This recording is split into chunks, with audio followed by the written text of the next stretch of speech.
সূর্য শনি জীবনে সমস্যা বাড়াচ্ছে, এই গাছের শিকড় পড়লেই ফল পাবেন।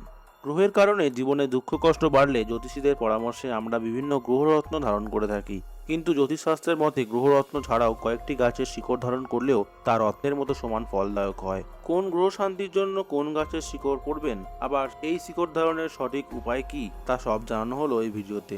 বৈদিক জ্যোতিষশাস্ত্রে নবগ্রহকে অত্যন্ত গুরুত্বপূর্ণ বলে মনে করা হয়। গ্রহের শুভ প্রভাবের জন্য জীবনে সুখ ও শান্তিতে ভরে যায়, জীবনে সমৃদ্ধি ও শান্তি বজায় থাকে।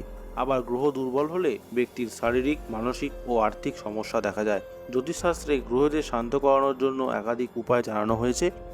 বিভিন্ন রত্ন ধারণ করে গ্রহের দুষ্প্রভাব দূর করার বিষয়টি সকলেরই জানা, কিন্তু বিভিন্ন গাছের শিকড় ধারণ করেও যে গ্রহের অশুভ প্রভাব দূর করা যায় তা কি জানা আছে? কোন গ্রহের দুষ্প্রভাব কমানোর জন্য কোন গাছের শিকড় ধারণ করবেন জেনে নিন। সূর্য। জ্যোতিষশাস্ত্র অনুযায়ী কোষ্ঠীতে সূর্য অশুভ জায়গায় থাকলে রবিবার এই উপায়টি করবেন। চন্দ্র বা চাঁদ। এই গ্রহের দুষ্প্রভাব থেকে বাঁচার জন্য সোমবার সাদা সুতোয় ক্ষীরণীর শিকড় বাঁধুন। মঙ্গল।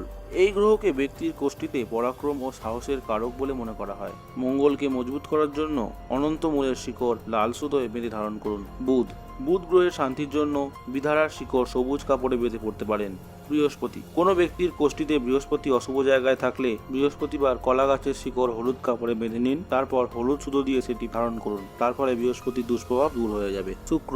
শুক্রবারে জগদম্বুর গাছের শিকড় সাদা কাপড়ে মুড়ে ও সাদা সুতো দিয়ে বেঁধে ধারণ করলে শুক্র ব্যক্তির জীবনে শুভ প্রভাব বিস্তার করতে শুরু করবে। শনি। শনি দোষ থেকে মুক্তি পেতে শনিবার শমী গাছের শিকড় নীল কাপড়ে মুড়ে নীল সুতো দিয়ে বেঁধে ধারণ করুন। শমী শনির প্রিয় গাছ, এই গাছের শিকড় ধারণ করলে শনির অশুভ প্রভাব কমে যাবে। রাহু। জ্যোতিষশাস্ত্রে রাহুকে ছায়া গ্রহ বলা হয়ে থাকে। এই গ্রহের অশুভ প্রভাব দূর করার জন্য বুধবার একটি সাদা চন্দনের টুকরো নীল কাপড়ে মুড়িয়ে নীল সুতো দিয়ে বেঁধে ধারণ করুন, এর ফলে রাহুর অশুভ প্রভাব কমে যাবে। কেতু। রাহুর মতোই কেতু একটি ছায়া গ্রহ। কেতুর পরিস্থিতিকে শক্তিশালী করার জন্য অশ্বগন্ধার শিকড় ধারণ করা উচিত। বৃহস্পতিবার নীল কাপড়ে নীল সুতো দিয়ে এই গাছের শিকড় বেঁধে ধারণ করলে সুফল পাবেন। ধন্যবাদ। আমাদের এই ভিডিওটি ভালো লাগলে চ্যানেলটিকে সাবস্ক্রাইব করবেন এবং কমেন্টে জানাবেন।